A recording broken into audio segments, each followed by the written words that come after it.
Greetings and welcome back to CS295. This is week 8, PHP and databases for Web Development 2. This video is first going to go over how to get the information from a database and then put it onto the web page. So you kind of remember the database that we're using last week.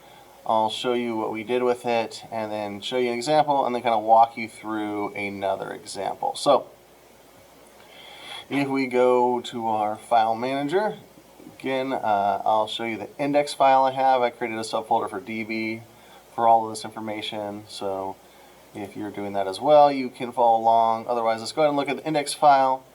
And you'll see that we have our connections, our query, and then we're looping through all the items. Now, I added some items since then. So when you actually look at the web page, you can see that these are all of the items. And if we go back and look at it, right, I'm only printing or echoing out item 2, right? So you can see we have some of those items, and then I've added some more items for use as we go through this. All right, so again, one of the big things, and this is definitely not best practice. You would probably not be using SQLite for best practice on a web page, but I'm doing this because you can go investigate how to do this a lot more securely, better ways to connect. There's different ways to connect, but the concept in most of these versions are you connect to it, and then you have a connection, and then you write some kind of query. And again, there's many different ways to do that, but you need a query. And then you have results, which is normally in like an array-like object that you can loop through, which is probably closer depending on what language you know, as like a dictionary, because you can refer to it by the actual name of the column. So that's kind of what we're going to be looking for and how we go through.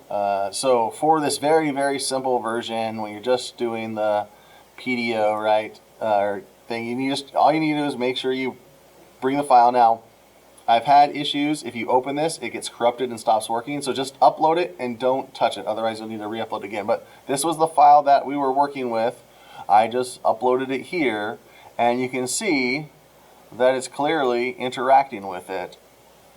So let's go into the SQL get, and I'm doing this because what we're going to do is actually have a get statement do some of this, right? And you can do posts. We've shown some of the forms. I'm just trying to give you some examples of how you can go through and use this more efficiently. Now, I have a lot of this already set up for us.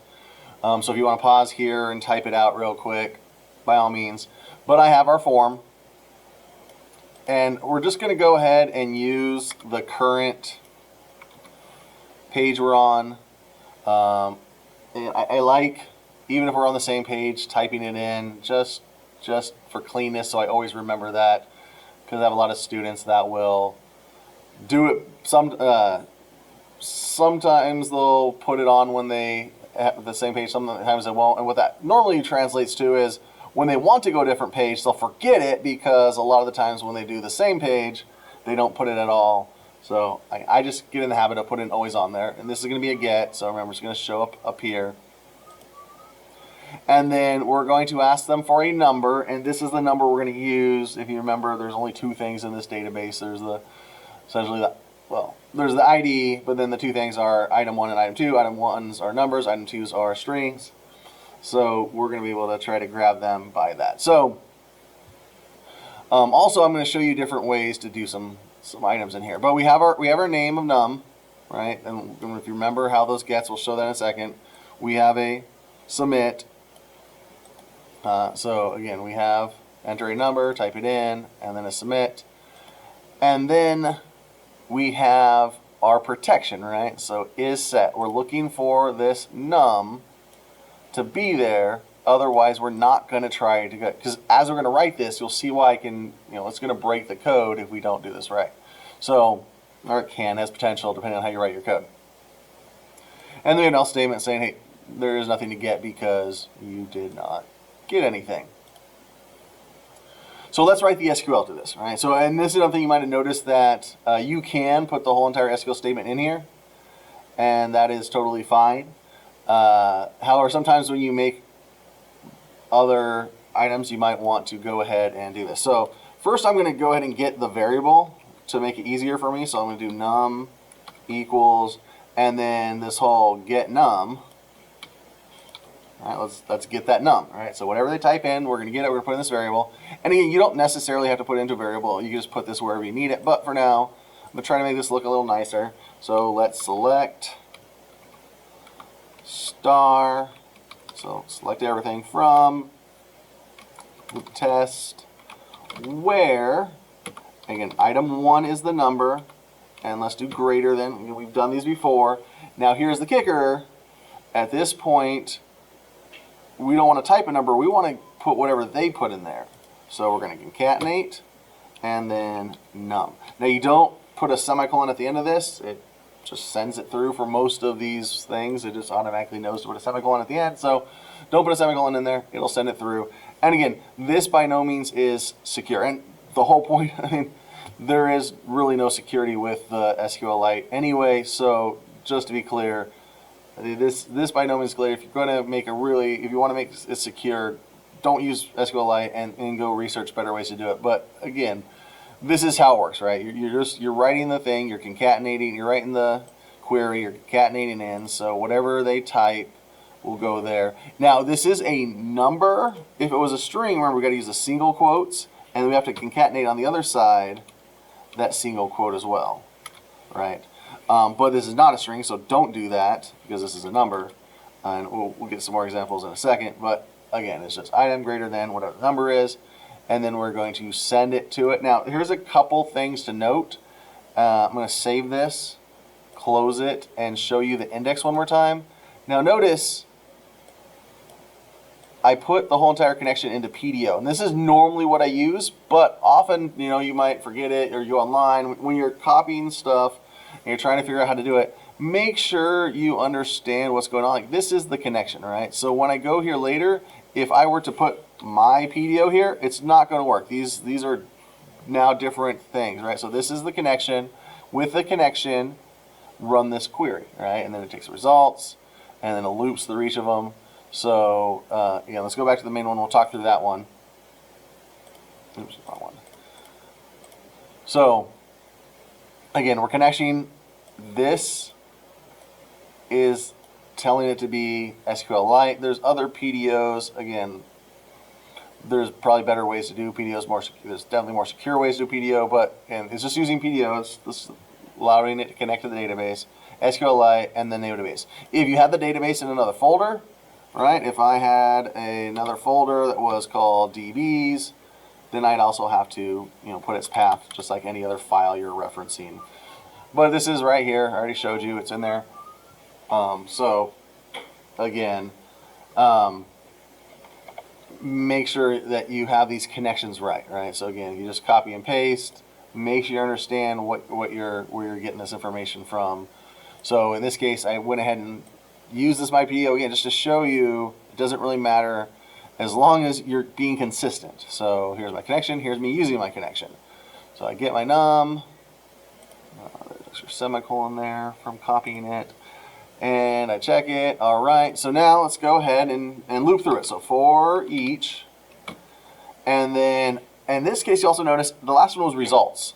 But I want to make this seem a little more, again, variables are there to make it easier for you to understand what you're doing. So in this case, for each rows as row, right? So I'm looping through all the rows, and then I'm going to call each row row.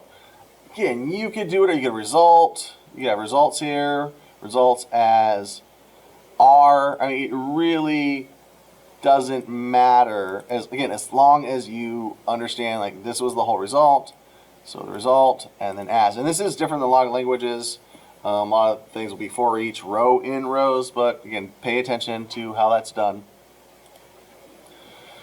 And then you'll notice when you did this, you just grab the row with its proper thing. So if I wanted to put this all together, let's echo, and we'll go ahead and echo the item 1 is equal to, and then we do our concatenation.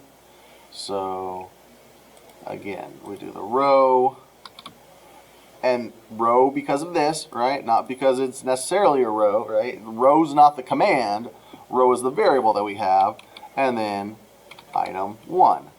And then concatenate, space, item 2 equals, and then again, dot row, and then the column title is item 2, and then I'm going to go ahead and concatenate in a BR so they show up on their own lines.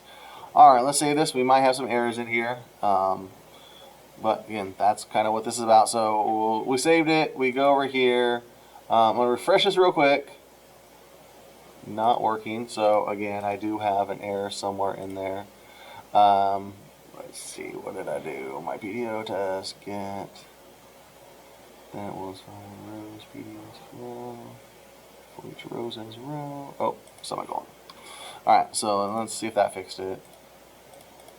Alright, so nothing to get, enter a number, so let's enter a number, let's try 150, and then we'll hit go, and then there we go, so we can see this num is here, that's how the get works, and you can see all of these items are over that. Now, I'm going to go ahead and do like -200, I think this should get, yep, all of them, I guess I could just put 0, but also remember how this works is we can go ahead and fix this and click enter, and then it'll still check that out. So let's go ahead and change this to 300. Enter, and then there we go, the last 3. So the beauty of the get is I can send this and it'll automatically get that information. If it doesn't have this, we put the protection to say that there's nothing there to get. All right, so this is how it works, not necessarily the greatest use of it, but again, we can, I showed you just a simple selecting, get everything from the data, or we can allow the user to put input to select certain things, or we can just hard code it if we only want it to show certain things, depending on what page they're on. Again, it just, whatever you're trying to do, this is how you start, right? And again, if you want to build more secure sites, absolutely use something better than this, better than SQLite. But there are lots of uses. I've seen SQLite used for a lot of different little things where if it's all self-contained in the app and there's no access for them to type anything, you know, it might be okay. But this is the general idea of how you integrate it into a website. So our next lesson is going to be actually inserting, right? So if we wanted to have them add a user, add score, like whatever, or if they just go to the web page, something gets added. I mean, it just, you know, whatever you're trying to do for your website, this is how it gets inserted. So in my example, I will have a form and I'll insert pieces into it, but you know, whatever you're trying to do. And then when we come back next week, we'll go ahead and how do we update something and then get rid of it, delete it, all that fun stuff. So that is today's lesson. We'll see you next lesson.